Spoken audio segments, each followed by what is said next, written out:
Info Afrique sur AL24 News, bienvenue. Le ministre d'État, ministre des Hydrocarbures et des Mines, Mohamed Darkab, a souligné ce lundi depuis Oran que l'Algérie accorde une importance stratégique au renforcement de la coopération énergétique avec les pays africains et ceux du bassin méditerranéen dans le cadre d'une vision commune visant à réaliser une transition énergétique équilibrée et durable. Darkab a souligné que l'Algérie œuvre à élargir les domaines de partenariat aussi bien vers le sud que vers le nord à travers de grands projets dont le plus emblématique est le gazoduc transsaharien reliant le Nigeria à l'Europe via l'Algérie et le Niger avec une capacité d'exportation atteignant 30 milliards de mètres cubes par an.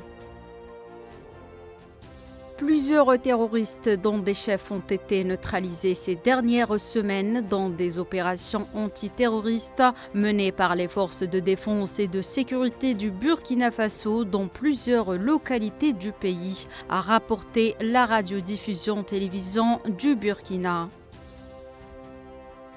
La MONUSCO dénonce une nouvelle flambée de violence en Ituri dans l'est de la RD Congo où des groupes armés ont attaqué un site de déplacés le 2 octobre. Au moins 13 personnes ont été tuées à Dugu. Face à l'ampleur des attaques, l'ONU appelle à des mesures urgentes pour protéger les populations civiles dans la région.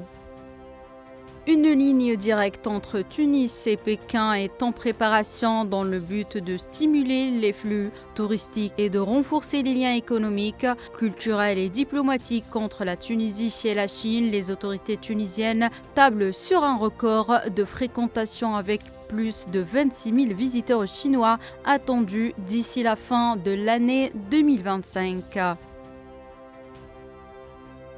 L'Eswatini a accueilli sur son sol 10 nouvelles personnes expulsées par les États-Unis dans le cadre du programme américain de transfert de migrants vers des pays tiers, selon un communiqué de ce lundi. C'est la fin de ce point de l'actualité africaine. Merci de l'avoir suivi.